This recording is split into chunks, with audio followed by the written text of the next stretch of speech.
तो दोस्तों पूरे जोर शोर के साथ, पूरे मेहनत और लगन के साथ, पूरी निष्ठा के साथ आखिरकार प्रधानमंत्री जी ने नए पार्लियामेंट का उद्घाटन कर ही दिया। इसके लिए उन्हें तमाम भारी आलोचनाओं का सामना करना पड़ा विपक्ष का, क्योंकि उन्होंने राष्ट्रपति उपराष्ट्रपति को नज़रअंदाज कर दिया था। लेकिन इस पर बात नहीं करेंगे, इस पर बातें बहुत हो चुकी हैं। बात करेंगे हम कुछ अंदर की बात, कुछ शुभ और अशुभ की बात, जो कि उन्होंने कठोर हिंदू रीति रिवाजों के अनुसार पूजा अर्चना किया, हवन किया, दंडवत प्रणाम किए, सब कुछ किए। अब इन सब चीज़ों के बाद कोई ये कहे कि मोदी जी के हाथों एक बहुत बड़ा अशुभ काम हो गया है, तो ये सवाल अचंभित कर देता है, लोगों को हैरत में डाल देता है। लेकिन दोस्तों ये बात सही है। आगे बढ़ने से पहले आप वीडियो को लाइक कर दीजिए, चैनल को सब्सक्राइब कर लीजिए। दोस्तों पूरी दुनिया जानती है कि प्रधानमंत्री होने के साथ साथ मोदी जी एक कट्टर हिंदू हैं। समय समय पर इसकी झलक देखने को मिल जाती है। तमाम धार्मिक यात्राएं करते हैं, मंदिरों में जाते हैं, हवन पूजा आदि करते रहते हैं, हिंदू धर्म के रक्षक माने जाते हैं। लेकिन दोस्तों उन्होंने जो नए संसद भवन का उद्घाटन किया है, उसके पूजा पाठ के अंदर ही उन्होंने हिंदू धर्म का भारी उल्लंघन किया है, अपमान किया है। जी हाँ दोस्तों हिंदू रीति रिवाज के अनुसार जब भी किसी व्यक्ति का विवाह होता है तो न सिर्फ 7 फेरे लिए जाते हैं, बल्कि अग्नि को साक्षी मानकर तमाम लोगों के उपस्थिति में एक पवित्र ब्राह्मण के द्वारा 7 कस्में दिलवाई जाती हैं। 7 वचनों का पालन ताउम्र जिंदगी भर करना होता है।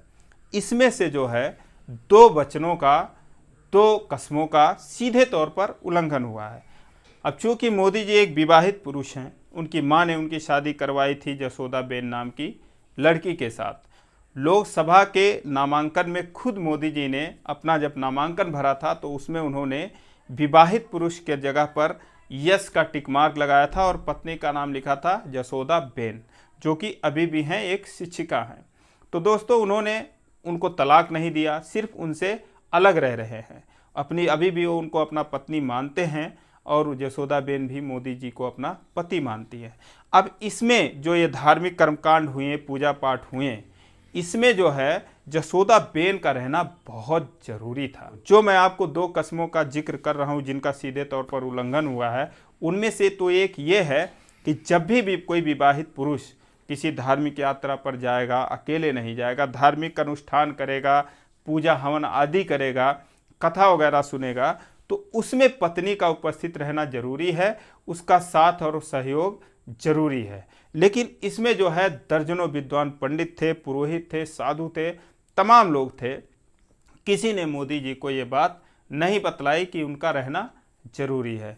और दूसरी बात जो है वो ये है कि जब भी कोई विवाहित पुरुष कोई धार्मिक कोई सार्वजनिक चीज़ का निर्माण करता है, जैसे वो मंदिर हो गया, आश्रम हो गया, स्कूल हो गया, कुएं का हो गया, अब तो खैर हैंडपंप और नलकूप आ गए, लेकिन अभी भी कुएं का ही जिक्र होता है। और जब भी इन चीज़ों का निर्माण करेगा उसमें भी पत्नी का उपस्थित रहना, उसका परामर्श और उसका सहयोग जरूरी है। अब चूंकि ये एक लोकतंत्र का मंदिर ही है, उन्होंने देश को समर्पित किया, इस सामाजिक कार्य के लिए ही इस भवन का निर्माण हुआ है और मोदी जी ने इसका निर्माण करवाया है और वही जो है इसका पूजा अर्चना कर रहे थे, तो उसमें भी पत्नी का साथ रहना जरूरी है। और हिंदू के शीर्ष बिंदु पर विराजमान है भगवान श्री राम। अगर उनका ही अनुसरण मोदी जी कर लिए होते या पंडित पुजारी कर लिए होते तो ये भारी भूल नहीं होती। दोस्तों सिर्फ 1 मिनट का किस्सा मैं बताऊंगा। दोस्तों बात तब की है जब भगवान श्री रामचंद्र जी श्रीलंका पर चढ़ाई की तैयारियां कर रहे थे। समुद्र पर पुल का काम चल रहा था। ऐसे में उनको इस शिवलिंग की स्थापना करने की इच्छा हुई। उन्होंने जामवंत को बुलाया कि हमको एक शिवलिंग की स्थापना करनी है और इसके लिए पूजा अर्चना जो भी लगेगा उसके लिए एक ब्राह्मण की आवश्यकता है। तो जामवंत ने कहा कि इस काम के लिए तो एक ही उपयुक्त ब्राह्मण है, वो है रावण। तो इन्होंने कहा फिर उनके पास किसी को भेजा जाए। तो कोई गया रावण के पास, तो उनसे जाके बोला कि ऐसी ऐसी बात है, वहाँ पर भगवान श्री रामचंद्र जी हैं और वो ऐसे करना चाहते हैं, आपकी उसमें ज़रूरत है पूजा अर्चना के लिए। तो रावण ने पूछा क्या वो विवाहित हैं? तो उन्होंने बोला जी हाँ विवाहित हैं। तो फिर रावण ने कहा क्या उनकी पत्नी साथ में है?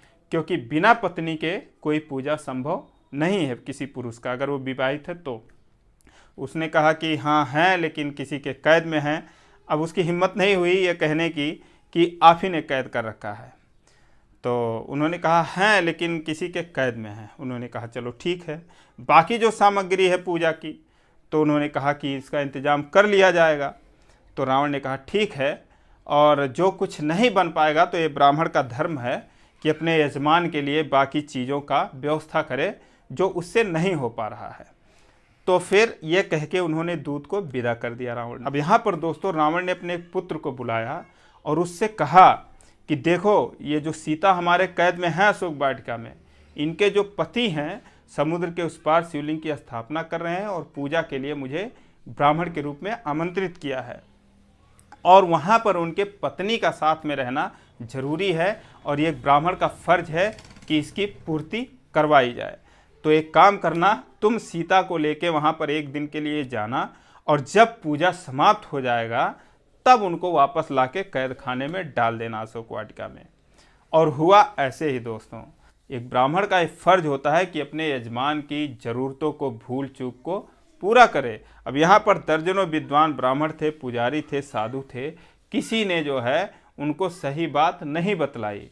तो आखिरकार शिवलिंग की स्थापना हुई और श्री रामचंद्र जी ने आशीर्वाद मांगा, और रावण ने कहा आपकी मनोकामना पूर्ण हो, जबकि वो जानता था कि इनकी मनोकामना हमें मारने की है। तो इस तरीके के होते हैं ब्राह्मण। तो दोस्तों आप कमेंट करके ज़रूर बताइएगा कि मोदी जी को ऐसी सलाह किसी को देना चाहिए था या नहीं देना चाहिए था। तो दोस्तों अगर ये वीडियो पसंद आया हो तो चैनल को सब्सक्राइब कर लेना। मिलेंगे फिर किसी वीडियो में, तब तक के लिए जय हिंद।